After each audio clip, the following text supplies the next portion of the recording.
Hi, friends, and welcome to the Illuminate podcast, a storytelling podcast from the Christ Church NYC LGBTQIA+ ministry. We are in our third season of gathering and sharing stories from folk in our community and beyond, different stories about the intersection of queerness and spirituality, how these two things a lot of us have been told don't go together, actually do go together in really intimate and transformative ways. So I'm excited for the conversation that we have ahead of us today with a very special guest from our own flock here at Christ Church, who I will let introduce herself now. So, hi, Amanda. Would you introduce yourself to our listeners today? Absolutely. So I'm Amanda. I use she, her pronouns. I've been going to Christ Church for over 2 years now. So amazing to be a part of this beautiful congregation and to be led by amazing Tyler. So hi, everyone. Glad to be here. Co-led, you lead me too.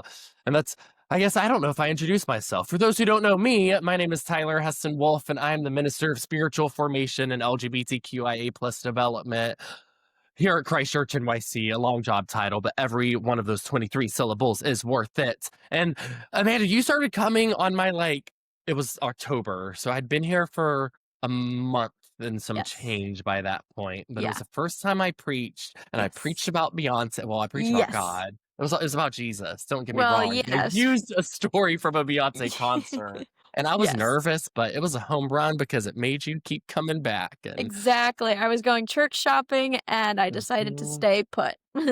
Yeah. Okay, when did you move to the city then? It was like right before August that. 21st of 21st. I was the 2023. 29th of 2023. Wow. So close. Well, it's So good. synchronous. City serendipity. Well, Yeah. we could already probably share like 7 stories in this podcast about our shared experiences and the moments we've had at Christ Church and beyond of exploring queerness and spirituality is all wrapped up in each other. But I believe that you have a story prepared for our audience about something or a moment that illustrates the intersection of queerness and spirituality. So why don't you share your story and we'll go from there? Yeah, sure. So my story begins, so far back, ripe 24 years ago. I'm born into a traditionally Methodist household. I grew up going to Methodist church, UMC church near my house, and we went every Sunday. We were a classic every Sunday bunch. And I, did all of the things that, people who go to church every Sunday did. I did Sunday school, I did VBS, I did, youth group when I grew older. I started going to like what I called big church, which is like stopping going to Sunday school and starting to go to, the contemporary worship service. And it was around like my coming of age, like becoming like 10, 11, 12 years old, that I started exploring my own queerness and exploring my own queer feelings. And it lit a light bulb in me that I kind of felt like even though I was doing all of these things the quote unquote right way or the traditional way, I never really connected. Like I always felt like there was this hole that wasn't quite filled when I would go there. I kind of felt left out. I didn't really feel included in things. And so I was wondering what that was.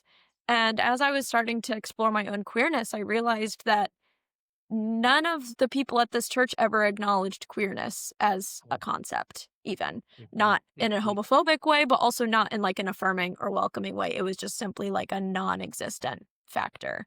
And so feeling like that growing up, I guess I kind of internalized that as like I needed to choose. I needed to choose, did I want to be a Christian or did I want to be gay or queer? And ultimately, I chose being queer. Like I stopped going to church. I stopped participating in, spirituality. I even considered myself an atheist or agnostic because I just felt like I needed to shed that if I wanted to explore queerness. There was no space in the dialogue for both of those things coexisting. And so I started identifying that way, and it led to like a lot of mental health issues. I felt so out of place in the world. I felt so disconnected from people. I was bullied. I was experiencing anxiety and depression. And it wasn't until college, I want to say, that I really started feeling connected to others again.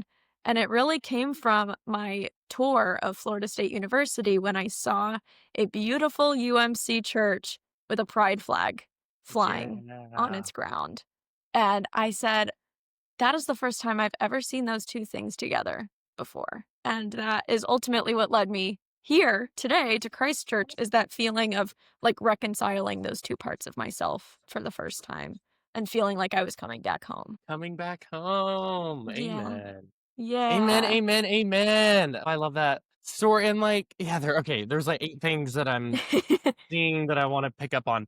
Before that though, share a little bit more about the church that you got involved with in college. Like you've told me some Yeah. about that. I'm honestly curious just to learn a little Yeah. bit more, but what was that like? And Yeah. So yeah, I'm so happy to hype it up because it was my that's what I favorite part want. of college. Give some Like hype. hands down, that was my home in college. Like more than the place that I paid money to live at, like that was my home. I went to a Wesleyan Methodist church. It was called the Wesley Foundation of Florida State and TCC. And it was the queerest little place on earth. It Yes. was this little church that had a, like, podunk little apartment building behind it where the people who were, like, residential staff would live, Hmm. and Hmm. never participated in residential staff because I'm too independent for 8 people living in one house. It's not Preach. for me, but it's for everyone else, and that is so Uh-huh. beautiful. But it was just it kind of reminded me of, like, a little utopia of, like, what Mm. queer living could look like. It was very interconnected, we had Wednesday night dinners together, we did worship on Sundays, followed by going out to lunch together, the old-fashioned Methodist way of church Oh and then wow. food. Yeah. It Hallelujah. was absolutely Reunions. beautiful. We had game nights, we had queer prom, we had just so many things that really brought us together as it like what we say the buzzword of community, like this is exactly what it was. Mhm. Like we were Mhm. each other's rocks through really hard times. Like we experienced COVID together. We came back from COVID together. Yeah, Um, wow. and so we were just really interconnected and intertwined with each other. And I thought that that was exactly what queerness meant to me, but also exactly what Christianity meant to me. So it was Mhm. like the perfect reintroduction to Mhm. those two spaces for me and really Mhm. filled the gap that I was missing as a kid when I was Yeah. going to church, but also like what I was missing when I gave up Christianity and like Mhm. sort of renounced it for a while. Mhm. Ooh, okay, I mean, I know some of the story already, but you're helping. I've always felt a kind of a queer resonance, like a Yeah. particular resonance with your story, and now I can kind of see it a little more. So our stories are different in that, like, I did not because the church you grew up in was not reconciling, but was not like hosting ex-gay ministries in their Right. living room. Mine Right. And was. they, wow. Literally, it's kinda Oh my scary, but gosh. I bet it was honestly we didn't preach about that often. I never Hmm. heard that message explicitly, it was always Yeah. implicit, Yeah. but, like, so we grew up in a different stream, if similar vibes, but that's one of the things that Yeah. I'm pulling out, and then I wanna get into the meatier meat of the story, is that, like, your reintegration into, community of faith, Christianity, religious being, like, happen in a really queer space in Florida, which Yeah. may not be what everyone In expects. Florida, In in the Florida? Panhandle of all places. Dochi ain't the only good thing that comes out of that state. You do too. Period. And, like, 8 other people from Christ Church and many other people that we know and love. But, like, Right. I grew up similar-ish church, like, a little more Mhm, conserving, but, and left and I'm kinda jealous that you had your atheist phase, like, I kinda wish I had shed it all for a little while just to really get a full mhm, break from it. I did not. I went straight into, like, leadership, but went kinda dabbled around churches in Memphis when I came out in college and left the church I grew up in, but it was going to seminary in Texas and, like, half of my classmates ended up, like, coming out as some sorta LGBTQ, mhm. like, half the girls I went to school with ended up coming out as bisexual. That's an exaggeration, Amazing. but there really was, like it I joke now that I forget that most Christians aren't queer. Like, I'm like, "Oh, like, yeah, I guess in certain churches there's more non-queer people, but this is a Right. queer thing, right?" It's the age-old I would question say of that it is. granola or queer. Granola or queer. The 2 are Yeah, not mutually exclusive. But that's exactly. I like how beautiful it is to be like reintegrated in these places in which we're not included, but we are like at the center of it. And that's, I Yeah. guess, the first thread that I want to pull from your story. Like, I know our churches are different, and Mhm. on paper, your church was probably a lot more open and inclusive than my church was, which I got told that, like, if you didn't believe in Jesus, you're going to spend eternity in hell, which is Very not a fire and very brimstone. inclusive theology. Yeah. Yeah. But that's I've been thinking elsewhere about how easy it is just to do the bare minimum to love Mm. someone, whether that's like, oh well, you're included in this church. We're not going to say anything about LGBTQ people or celebrate your queerness, but you're welcome here. And Yeah. how like that we receive that as enough for us sometimes until we realize that it's not actually enough. And how it's I guess it's easy for us to like mask over our pain because we're like, well, I'm still welcome here. Like they didn't say Mhm. anything super hateful, but how Yeah. necessary it is to claim that as painful too. That's something I'm Yeah. gleaning from your story right now, and I appreciate. Um, so we have some questions that I have queued up, but I kind of don't want to get there yet because I feel like there's some more interesting things to share and to explore. Okay, I'm going to ask kind of a left field question. So I Yeah. know that you are wrapping up your master's program that brought you to New York Yes. City to be it's a master's in mental health counseling, and you're going to be a therapist. Can you maybe like, I know this journey that we've been talking about has something to do with your professional vocation, but like, Mhm. share some insight. Like, how has this taught you about what you want to do in your work as a therapist? Oh, totally. So yes, like Tyler said, I'm working to be a therapist. I go to St. John's out in Queens, and it has been a wild ride. I graduate in December, which is so hard to believe Yeah. because Oh my I've been a part gosh. of this journey for 2.5 years now that like I'm almost like, what am I gonna do if I'm not a student? But I Go have get a a job lined PhD. up. I'm like, I only know how to be a student, and so to have this, like, career lined up for me is, like, really exciting, but also really scary. So we're following the path that I have carved out for myself, and I think I see a lot of my own queerness in my work as a therapist. Like, I wanna be the therapist that, like, queer folks can run to when they don't necessarily have anybody else or when they feel like they don't have anybody else because I've been there. When I was, in my early teens, I just needed someone to talk to who would just get it. And even though my therapist growing up wasn't and isn't, because I still see the same therapist, she's not a queer person, but she gets it. She's there to be non judgmental. She's there to be empathetic and open. And she never, brings any questions that like I'm not comfortable answering for her. Like to me that just shows curiosity and openness and my favorite W word, which is wonder. Like I want to be that therapist for other people, like even if we're not from the same walk of life, that I can show that openness and that interest in them that they maybe aren't getting from the other people in their lives. So, yeah. Wonder is a spiritual discipline. Yes, Yeah, well, that's exactly. I mean, the other story, your story is making me think of a bunch of stories of people that I know and love who still may feel this way. Like it's either Mhm. Christianity or their queerness. And I Yeah. like, I could probably name 8, 9 people who were like my best friends in high school and college in Memphis. I was the first one to come out. I was kind of the last one to leave the types of churches we grew up in and the first Yeah. one to come out. And most of them have come out since then, but none of them are in church anymore, which like kudos to you. Like Yeah. if church ain't what you want to be a part of, like that's not what I'm saying. But Yeah. it's I look back a lot and I'm like, there's still this narrative of it's either this or this. And I really think it's wander that helps us integrate the two. And like something that I recognize, I was like, I wonder if things can be different. Like there's got to be Absolutely. another way to do It this. And really all could be different. Like, there's, a sticker that I have on my water bottle that I got from my church in college that says, "Another or a better place is possible." And, yeah. like, it is. It really is, and we were carving that out for ourselves, just like Mhm.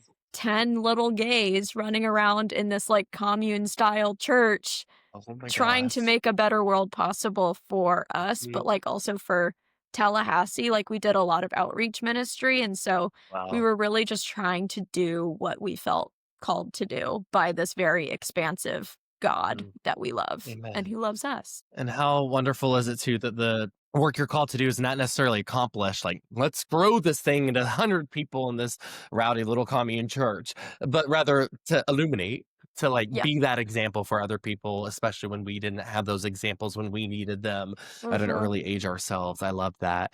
The other thing that I'm going to pick up, and then I'm going to throw us to our scheduled questions. Yeah. I know that you know I love this. I love that you named your campus ministry, your college church, as a queer utopia, Yeah. because I'm currently taking a utopian studies class, and I'm always talking about queer scholars who think Yes. through the lens of language about utopia. Like one of the things that any utopian scholar, which there are professors of utopian studies, anything that Fantastic. it's exciting. Anything that you read when you read in that world of utopian thinking and utopian studies will first remind you of the double nature of the word utopia. It means two things. So you Mhm. probably know this. Maybe our listeners do too. But the word utopia was coined by Sir Thomas More in a book that he wrote in the early 16th century.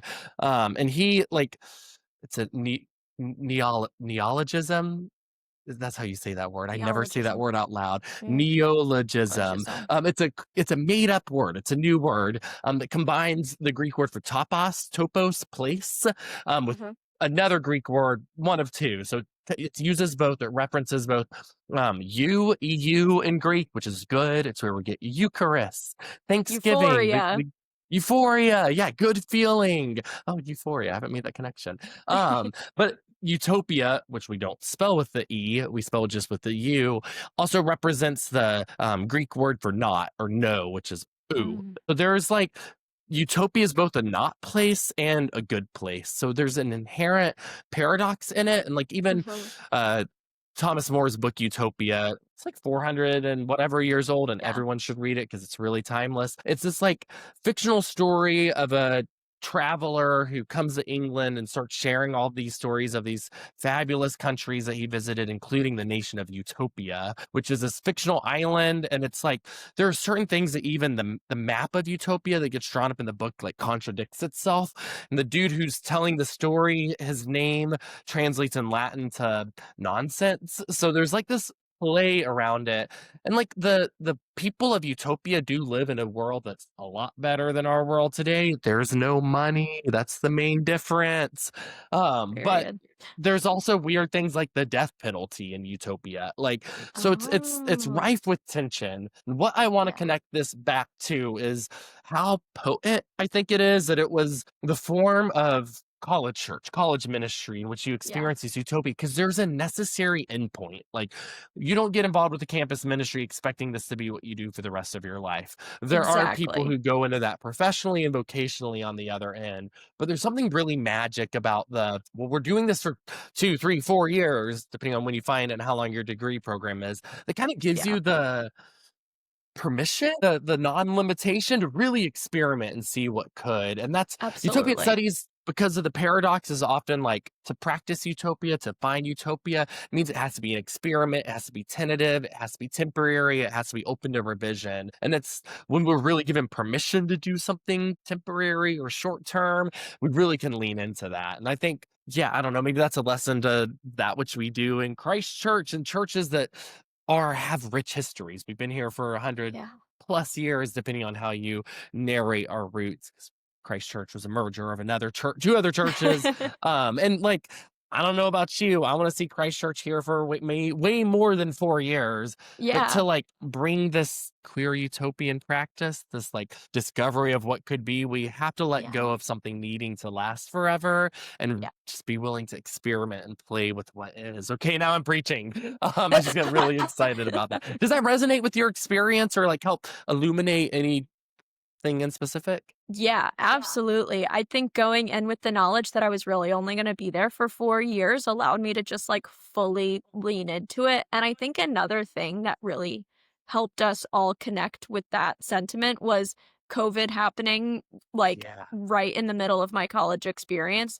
I say right in the middle. It was really the beginning, but it kind of trickled so long that Mhm, it mhm, became the middle. Time is weird. mhm. So Yes, it I is. was a freshman for a normal semester, and then my second half of freshman year was COVID quarantine. So I was here, I was home, and just, existing in my own personal bubble. But Mhm. when we returned to, normal proceedings, because it was Florida and they, rushed us back into normalcy very quickly, we kind of wanted to be this safe space where we could practice COVID regulations, that Yeah. maybe the rest of the state wasn't doing, but remain in Mhm. community with each other. And I Yeah. think that was such a Mhm. protective buffer for all of us because we were still able to engage our social skills and be in community with each other and still have these Wednesday night dinners, even though we were sitting on the floor 20 feet apart from each other, eating out of Mhm. our little to go boxes instead of Mhm. at tables together.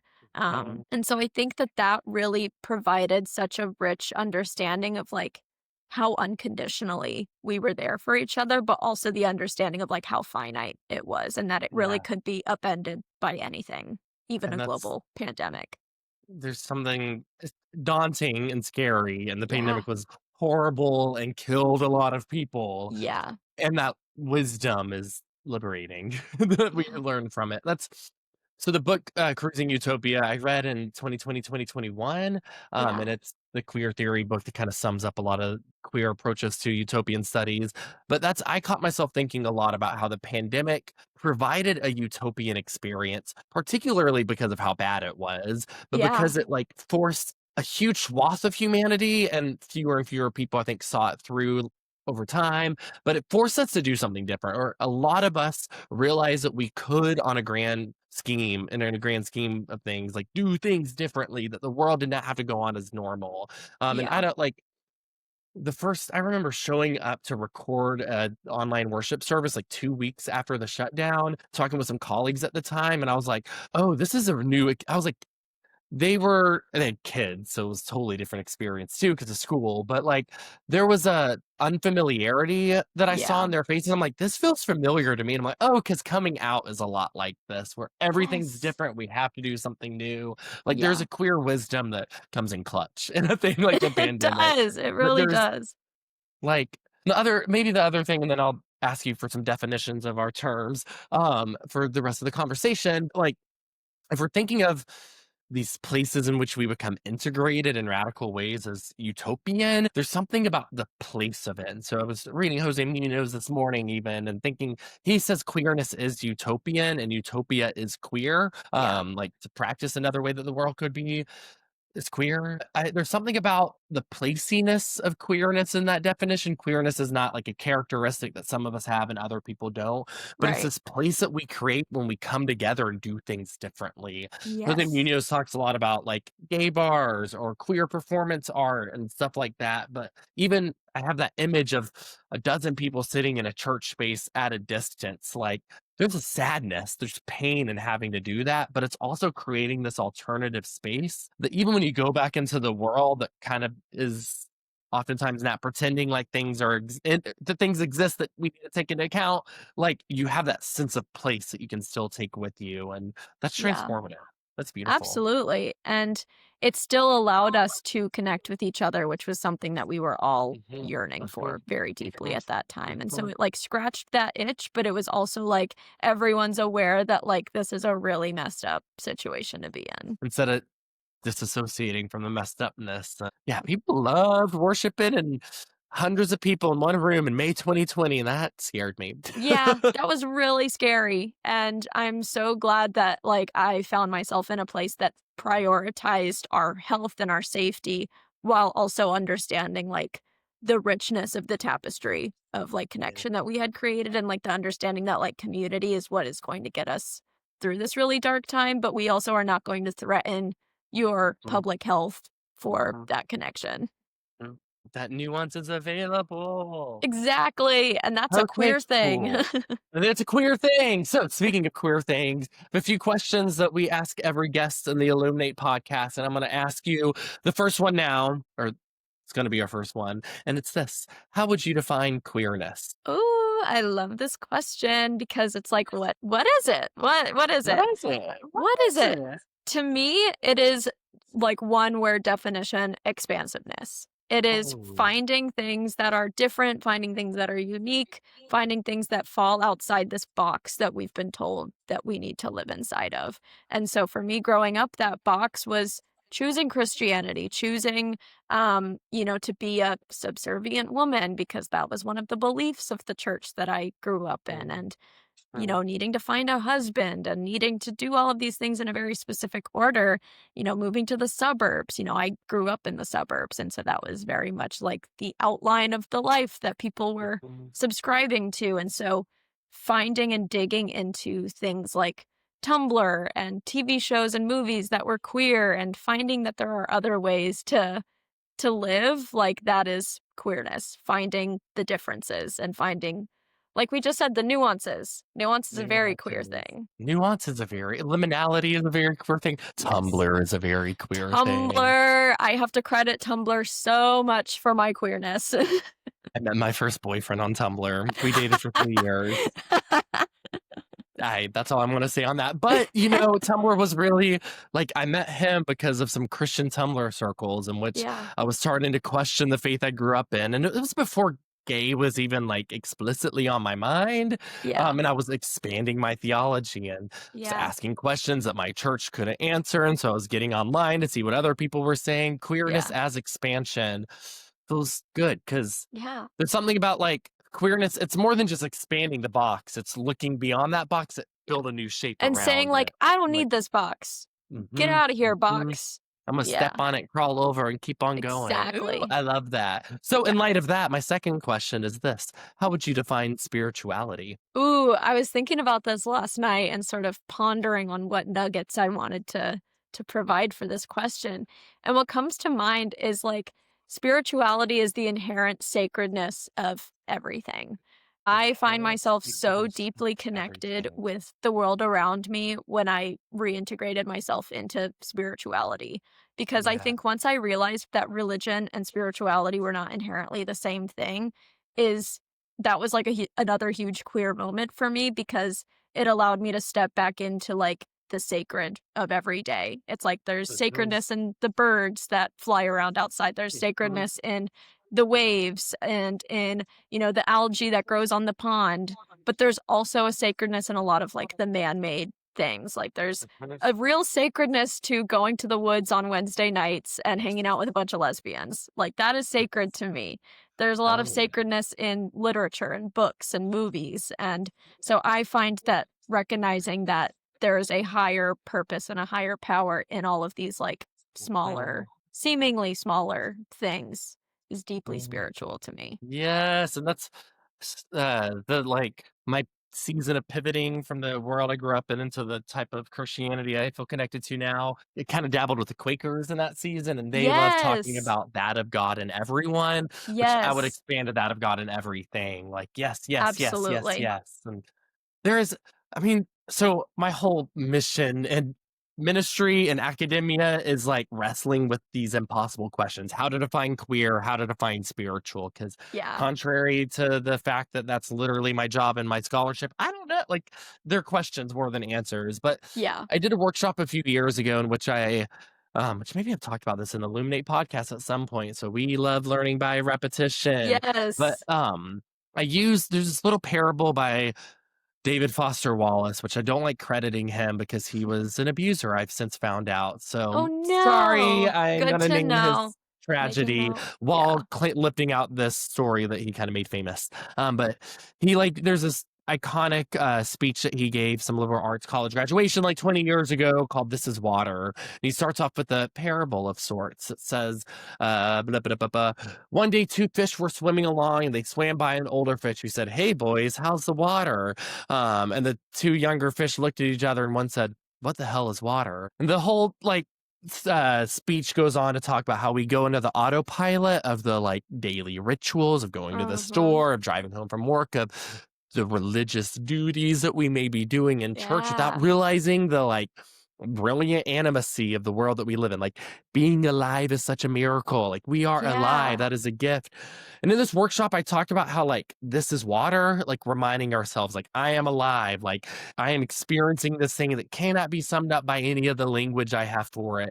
Maybe what is the common impulse of both spirituality and queerness. If we think of spirituality as like the practices and tools and rituals that we have to bring us into that awareness of interconnection, we're already interconnected, but that Yeah. awareness of it, which is becomes like we're kind of always aware of it, whether or not we're aware of it. It gets tricky. Right.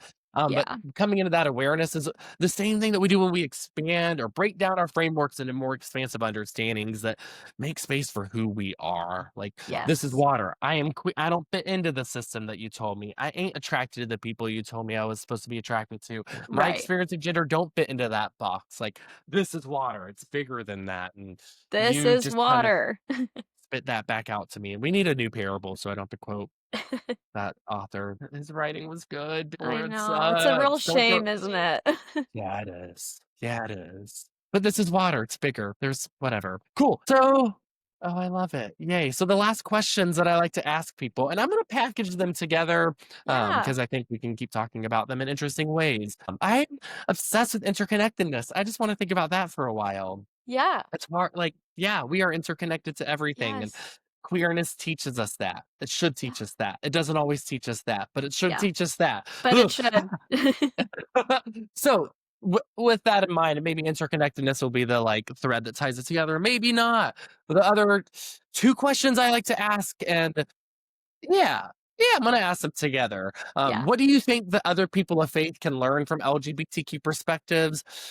And with that, what does being queer teach you about God? So, what does your queerness teach you about God? And what do you think other people, especially those who don't identify as LGBTQ, who don't think that queerness may be for them, even though queerness is something we can all do? Yes. What have you learned and what do you want other people to learn? I'm actually really glad that you packaged these two questions together because when I was pondering them, I realized that the answer was the same for both of them. So, Mhm. I was thinking about how there's the story of Jesus weeping at the tomb of Lazarus.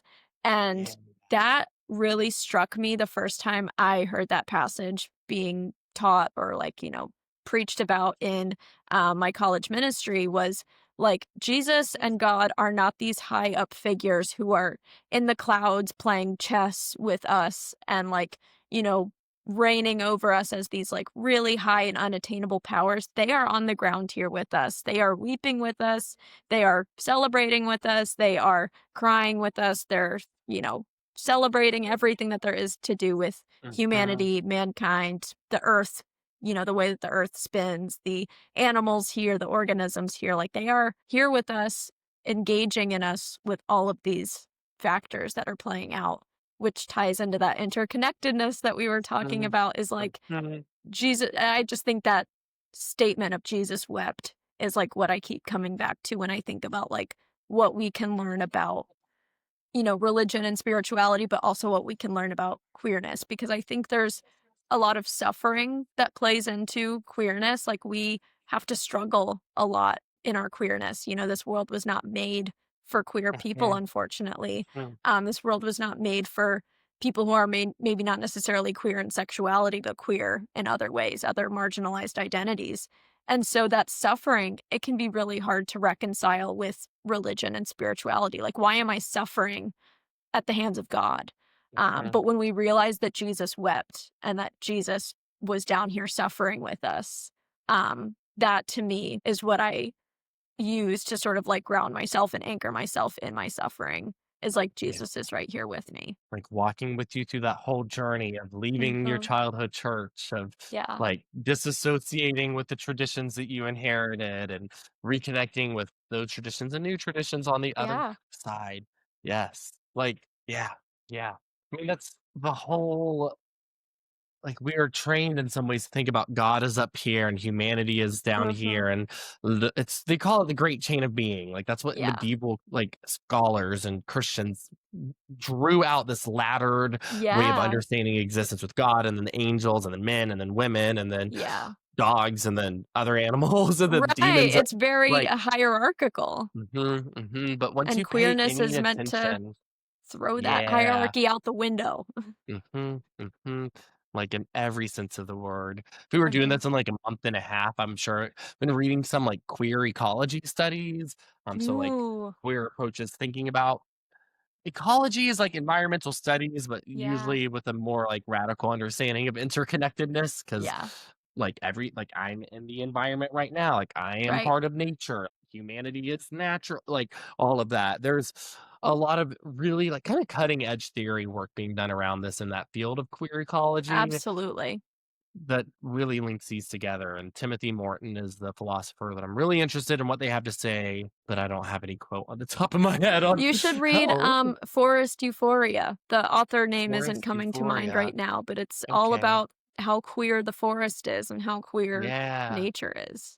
Yeah. Highly recommend. I haven't read It's it not yet, a, but it's on not my about list. life just being one way or the other, but both and more, which Yes. really does teach us something about, I don't know, the creator behind it all. Like, Right. maybe God's the same Mm. way, not up here, but all around. And Exactly. yeah, yeah. And I love linking that to John 11 and Jesus wept. And I mean, it's like good incarnational theology, I would say.